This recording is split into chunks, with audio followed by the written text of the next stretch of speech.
All right, welcome back, welcome back. Well, let's actually apply this to some of our problems that we've had on our worksheet. So in this case, let's write the PTH derivative after an Edmund degradation of this tetrapeptide, in this case, tupsin. Now, again, just a word of tupsin, it produces a lot more peroxides and superoxides within the cell. Peroxide, superoxides are very reactive in the cell. And so for that, that's the reason why this entire molecule is very useful. But again, that's just some cool supplementary information, but what is it asking us to do? Well, we need to write out the PTH derivative of this Edmund degradation. All right, so what do you remember about Edmund degradation? Well, Edmund degradation is all about cutting off one amino acid at a time from the N-terminus. Right? And remember, if we listed out for a amino acid chain based on 3-letter codes, well, the left side will be the N-terminus, and the C will be the C-terminus. Now, taking this, right, we always remove one amino acid at a time from the N-terminus.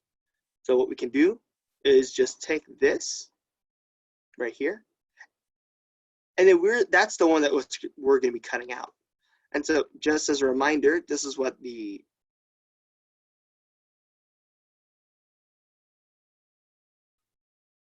PTH derivative looks like.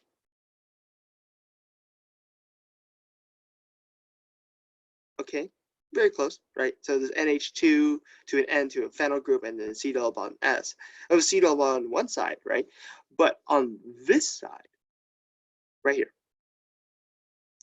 this is the one that we're going to be changing to R group on. Now, looking at this specific molecule right here, well, we have threonine. So in that case, the R group for threonine is going to be, again, I'm just going to write it as, you know, whatever the backbone is right here, but it's going to be a CH3 to an OH. And so when we put that R group on here, well, that's going to be a CH3 to an OH. And so what we can call this PTH threonine, because this R group right here changed to whatever that threonine was at the end, right here. Now, another note about Edmund degradation is that you produce the same number of amino acids from the N-terminus based on the number of cycles you do. So in this case, after one cycle, what we get at the very end is we get this lysine, proline, and arginine group right here. But let's say we want to do 2 cycles, right? So of course we produce the threonine, right? But then the second cycle, well, hey, we have this N-terminus lysine right here. Well, if we sneak around over here, and so this is only after the second cycle. C double bond O. Again, draw the phenyl group. I'm just going to abbreviate for now. Well, lysine has a very specific R group. So in this case, it's going to be 1 carbon, 1 CH2, 2 CH2, 3 CH2, 4 CH2, and then an NH2. And so we would call this PTH lysine right here. And so this is after the second cycle of Edmund degradation, right? And then we can continue further going through the cycles, because then what we make out of this right here is we'll get proline plus, oh, sorry, not plus really, just proline arginine. So in this case, in terms of 3-letter codes, we get proline arginine right here. And then we can do that over and over again. Okay, so that's Edmund degradation for you. But the next one is, okay, list the following peptide sequence for the following peptide. All right, so again, using my rules that I talked about earlier, let's try and find out the different parts. All right, so first we need to find the N-terminus. We just need to find a free NH2 group. Well, thankfully in this molecule, there's only one. And again, just to check it, right? So this will be our N-terminus, just to check it, NH2.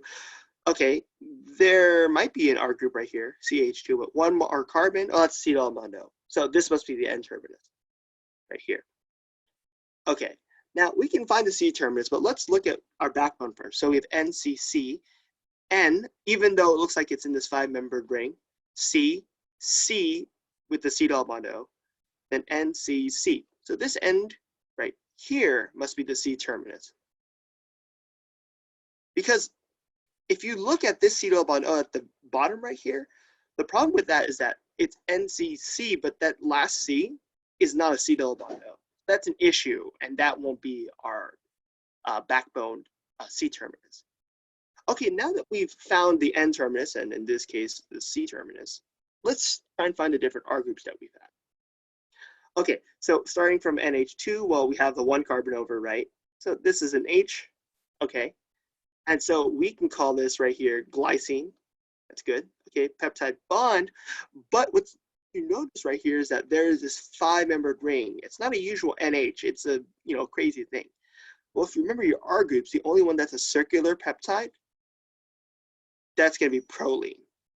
And so that's how you want to recognize this 5-membered ring in the NCC fashion. But okay, that's still fine. We have a C double bond O, N, and then our next R group will be onto this case right here. Okay, well, it's 2 CH2s and then a C double bond O. Well, if you remember, that's going to be glutamate right here. So this is a tripeptide, and so our final chain at this case is going to be glycine, proline, glutamate right here. Again, if you have any following questions, please let me or Phartho know, and we'll get back to you as soon as we can.